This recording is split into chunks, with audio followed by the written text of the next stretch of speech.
पश्चिम बंगाल तृणमूल कांग्रेस छोड़कर भाजपा में शामिल हुए लोगों की घर वापसी रोकने के लिए एड़ी चोटी का जोर लगा रही है। हालांकि पार्टी की कोशिश नाकाम होती दिख रही है। बंगाल विधानसभा में नेता प्रतिपक्ष शुभेंदु अधिकारी ने राजभवन में पार्टी विधायकों के एक प्रतिनिधि मंडल के साथ राज्यपाल जगदीप धनखड़ से मुलाकात की। इस दौरान करीब 24 विधायकों ने मीटिंग से दूरी बना ली। तभी से अटकलें लगाई जा रही हैं कि कहीं अब बंगाल भाजपा में टूट तो नहीं होने जा रही।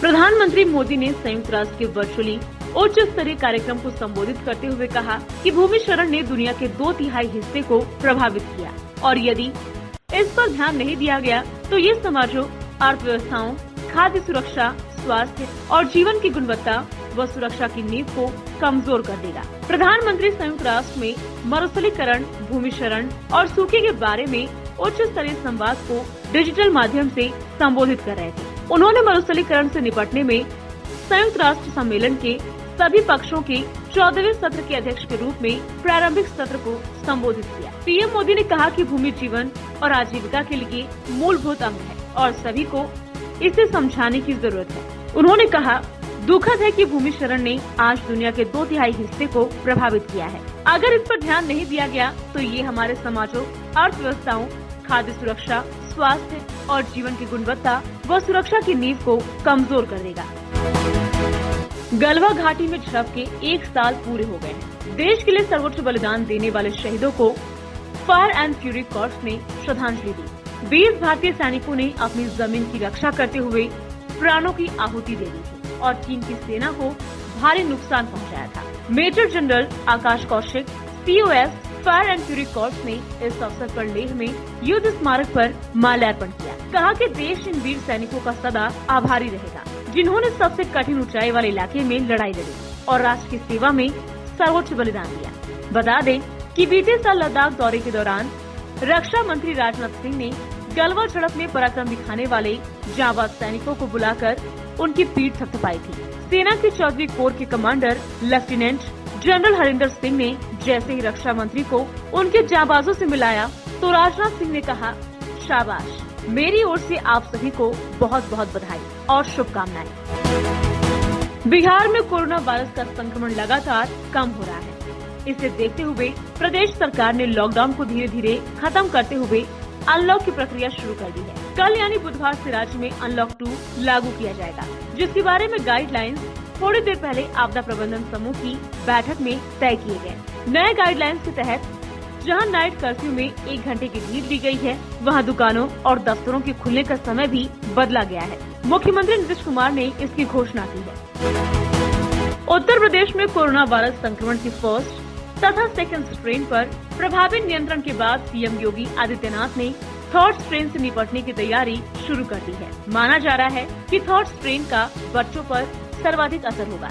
इसी को देखते हुए मुख्यमंत्री योगी आदित्यनाथ ने प्रदेश के हर जिलों में बच्चों के लिए अलग ICU यूनिट तैयार कराने के साथ ही उनको थर्ड स्ट्रेन से बचाने के लिए किट भी तैयार करवा ली है। मुख्यमंत्री योगी आदित्यनाथ ने आज कोरोना वायरस संक्रमण की थर्ड स्ट्रेन से बच्चों को बचाने के लिए बड़े अभियान का आगाज किया। उन्होंने इस अवसर पर बच्चों को बड़ी सौगात दी। उन्होंने बच्चों को थर्ड स्ट्रेन से बचाव की दवा किट के वाहनों को हरी झंडी दिखाकर 75 जिलों की ओर रवाना किया। भारत में कोविड वैक्सीन लगवाने के बाद पहली मौत की पुष्टि हुई है। इसकी पुष्टि सरकार की तरफ से गठित की गई कमेटी AEFI की तरफ से की गई है। रिपोर्ट में कहा गया है कि गंभीर दुष्प्रभावों की एक सरकारी समीक्षा के अनुसार 5 फरवरी से 31 मार्च के बीच कोविड-19 वैक्सीन लगवाने वाले लाखों लोगों में से 3 लोगों में वैक्सीन के कारण एनाफिलिक्सिस यानी एक तरह का एलर्जिकल रिएक्शन के लक्षण देखे गए। इस वजह से एक व्यक्ति की मौत भी हुई है। इनकी उम्र 68 वर्ष थी। पहली बार किसी की मौत को कोविड वैक्सीन से जोड़ा गया है। उत्तर प्रदेश में बसपा से बागी हुए असलम रानी सहित 6 विधायक समाजवादी पार्टी के अध्यक्ष अखिलेश यादव से मिलने लखनऊ में उनके आवास पर पहुंचे। कयास लगाए जा रहे हैं कि ये सभी सभा में शामिल हो सकते हैं। इनके अलावा बसपा के ही 3 और विधायक अखिलेश के संपर्क में हैं। अखिलेश से संपर्क करने वाले ज्यादातर वही विधायक हैं जिन्हें मायावती ने पार्टी से निलंबित किया था। सूत्रों का कहना है कि अभी तुरंत ये विधायक समाजवादी पार्टी की सदस्यता नहीं लेंगे। लेकिन अगले साल होने वाले विधानसभा चुनाव से पहले ये कदम उठाएंगे।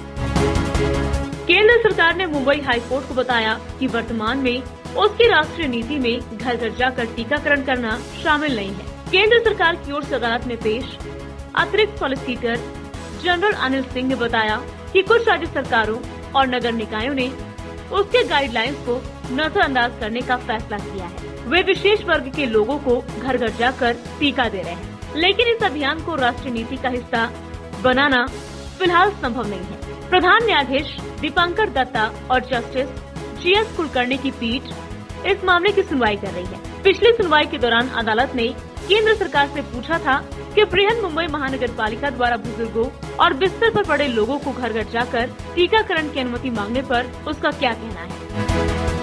अयोध्या में श्री राम जन्मभूमि तीर्थ क्षेत्र ट्रस्ट पर जमीन घोटाले का आरोप लगाने वाले आम आदमी पार्टी के सांसद संजय सिंह के घर पर हमला हुआ है। यहाँ अज्ञात लोगों ने उनके घर पर काली खोल दी है। इस घटना के बाद संजय सिंह ने ट्वीट करके बीजेपी पर निशाना साधा है। उन्होंने कहा है कि चाहे मेरी हत्या भी हो जाए, लेकिन मैं मंदिर का चंदा चोरी नहीं करने दूंगा।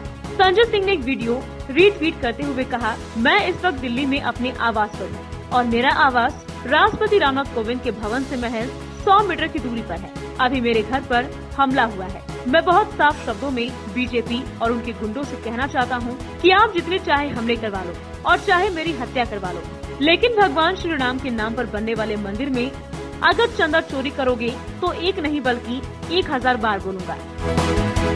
पंजाब में कैप्टन अमरिंदर सिंह सरकार के खिलाफ विपक्ष सड़क पर उतरा है। अकाली दल और बीएसपी के कार्यकर्ता कोविड किट घोटाले को लेकर कैप्टन अमरिंदर सिंह के खिलाफ प्रदर्शन कर रहे हैं। ये कार्यकर्ता कैप्टन के घर से कुछ ही दूरी पर प्रदर्शन कर रहे हैं। अकाली दल कोविड किट घोटाले की जांच और कैप्टन सरकार में स्वास्थ्य मंत्री बलबीर सिंह को हटाने की मांग कर रहा है। अकाली दल के कार्यकर्ता सुखबीर सिंह बादल की अगुवाई में सड़क पर उतरे हैं। सुखबीर बादल के अलावा विक्रम सिंह मजीठिया समेत बीएसपी के तमाम बड़े नेता मौजूद हैं। इसके साथ ही अकाली दल ने कैप्टन सरकार पर कोरोना की वैक्सीन को प्राइवेट अस्पतालों को बेचकर मुनाफा बेचने का आरोप भी लगाया है। बता दें कि कैप्टन सरकार के खिलाफ पिछले 4.5 में सबसे बड़ा प्रदर्शन है।